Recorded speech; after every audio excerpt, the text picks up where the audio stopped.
السلام علیکم ناظرین، میں ہوں محمد مدثر اور آپ دیکھ رہے ہیں ایم فیکٹس۔ ناظرین، USSR یعنی کہ یونین سوشلسٹ ریپبلک، جس کو سوویت یونین بھی کہا جاتا ہے، اور اس کا رقبہ 2,24,00,000 مربع کلومیٹر پر مشتمل ہے۔ اس میں 15 ریپبلک سوشلسٹ کا اتحاد تھا۔ یہ اتحاد ایک کیسے بنا اور یہ کیسے ٹوٹا اور یہ کیسے شامل ہوئے، یہ سب آپ کو بتائیں گے۔ آئیے مکمل ویڈیو کی طرف بڑھتے ہیں۔ تو آپ سے ریکویسٹ ہے کہ ایک بار آپ چینل کو سبسکرائب کر لیں اور ویڈیو کو لائک اور شیئر لازمی کر دیں۔ ناظرین، رشین امپائر 20ویں صدی تک ایک وسیع و عریض سلطنت تھی، اور اس سلطنت میں بعد میں 15 ریاستوں کا اتحاد ہوا۔ اس کے علاوہ فن لینڈ، پونڈ لینڈ اور ترکی کے کچھ علاقے شامل تھے۔ 1917 میں برپا ہونے والے رشین ولڈمائر لینن نے نیکلسن کی حکومت کا تختہ الٹا دیا تھا، جس کے لینن کے حامیوں نے، جنہیں ریڈز کہا جاتا ہے، اور انقلاب کے مخالفین، ان کو وائٹس کہا جاتا تھا، ان کے درمیان سول وار کا آغاز ہوا۔ یہ جنگ انقلابیوں نے یعنی کہ لینن کے حامیوں نے جیت لی تھی۔ پرانے رشین امپائر میں 4 سوشلسٹ ریپبلک ریاستیں تھیں، جس میں روس، بیلاروس، یوکرین، ٹرانسکشنز ریپبلک وجود میں آ چکی تھیں۔ سول وار کے اختتام پر دسمبر 1922 میں ان چاروں ریپبلکس کے درمیان ایک معاہدہ ہوا۔ اس معاہدے کے تحت سوویت یونین کا اتحاد وجود میں آیا۔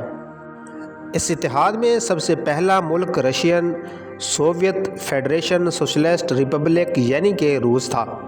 روس کے ساتھ ہی یوکرین، بیلاروس بھی اس اتحاد کا حصہ بن گئے۔ ان 3 ریپبلکس کے علاوہ چوتھی ریپبلک ریاست 3 ریاستیں اتحاد پر مشتمل ٹرانسکشن کی ریپبلک تھی، جس نے سوویت یونین کو جوائن کیا۔ ان 3 ریاستی اتحاد میں جارجیا، آذربائیجان، آرمینیا شامل تھے۔ آپ ایسے بھی کہہ سکتے ہیں کہ سوویت یونین کو 6 ریپبلک نے جوائن کیا۔ 1924 میں 2 نئی ریاستوں ترکمانستان اور ازبکستان نے بھی جوائن کر لیا۔ یہ اتحاد آہستہ آہستہ بڑھتا گیا۔ 1929 میں تاجکستان بھی اس اتحاد میں شامل ہو گیا۔ 1936 میں قازقستان اور کرغزستان سے نے بھی جوائن کر لیا۔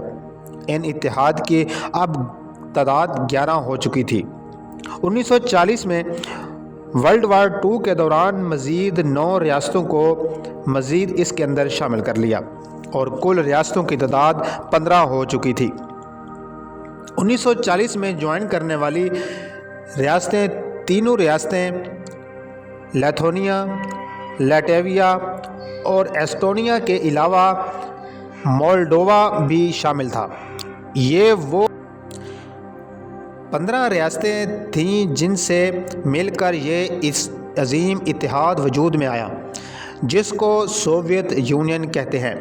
دوسری جنگ عظیم شروع ہونے سے کچھ ہی عرصہ سے پہلے سوویت یونین اور جرمنی کے درمیان نان ایگریشن معاہدہ سائن ہو چکا تھا، جس میں دونوں نے اگلے 10 سال تک کسی بھی فوجی کارروائی کرنے کی یقین دہانی کروائی تھی۔ لیکن ناظرین، ہوا کچھ اس کے برعکس تھا۔ جب جنگ کے دوران جرمنی نے معاہدے کی خلاف ورزی کرتے ہوئے سوویت یونین پر حملہ کر دیا تو سوویت یونین کو اپنے اتحادیوں کو اکٹھا کرنا پڑا۔ جنگ اختتام تو آخر اتحادیوں کی کامیابی پر ہوا، اور اس طرح سے سوویت یونین اور امریکہ 2 بڑی طاقتیں سامنے آئیں۔ ورلڈ وار 2 کے بعد سوویت یونین اور امریکہ کا نظریات کے خلاف انہیں ایک دوسرے کے آمنے سامنے لے آیا تھا۔ امریکہ چونکہ لبرل ڈیموکریسیز اور سرمایہ دارانہ نظام کا حامی تھا، جبکہ سوویت یونین ایک کمیونسٹ اتحاد تھا۔ امریکہ ہرگز نہیں چاہتا تھا کہ کمیونزم کسی بھی صورت دنیا میں پروان چڑھے۔ لہٰذا یہ نظریاتی اختلاف ایک اور تنازع کا صورت میں اختیار کر گیا تھا اور اس طرح سے دو سپر پاورز کے درمیان کولڈ وار کا آغاز ہو چکا تھا۔ ورلڈ وار 2 کے دوران برطانیہ فرانس کو یہ خطرہ تھا کہ سوویت یونین ان کے خلاف کوئی کارروائی کر سکتا ہے اور برطانیہ، فرانس، امریکہ اور دوسری مغربی طاقتوں نے 1949 میں نیٹو اتحاد بنا لیا تھا۔ اس کو بنانے کا مقصد یہ تھا کہ سوویت یونین کے خلاف ایک مشترکہ حکمت عملی اپنائی جا سکے، اور اس طرح سے سوویت یونین نے بھی کچھ ملکوں سے مل کر 1955 میں وارسا پیکٹ نے سائن کیا تھا تاکہ نیٹو کے مقابلے میں توازن برقرار رکھا جا سکے۔ نیٹو اور سوویت یونین کی آپس میں لڑائی تو نہیں ہوئی، جنگ تو ان کے درمیان کوئی نہیں ہوئی تھی، مگر کئی جگہ پر کولڈ وار لڑی گئی ہے، جس میں ویتنام اور نارتھ کوریا کی جنگ کے دوران اس میں دونوں سپر پاورز نے اپنے اپنے حامیوں کی فل سپورٹ کی ہے۔ سوویت یونین اور امریکہ کی کولڈ وار صرف پراکسی وار تک ہی محدود نہیں تھی، بلکہ وہ عالمی طاقتیں ایک دوسرے پر برتری حاصل کرنا چاہتے تھے۔ اس جنگ میں خلا کو ڈسکور کرنا بھی شامل تھا۔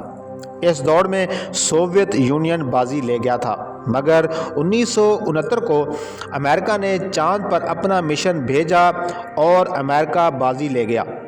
اسی دور میں دونوں طاقتوں نے نیوکلیئر ہتھیار بھی ایک دوسرے سے بڑھ چڑھ کر تجربات کرتے تھے۔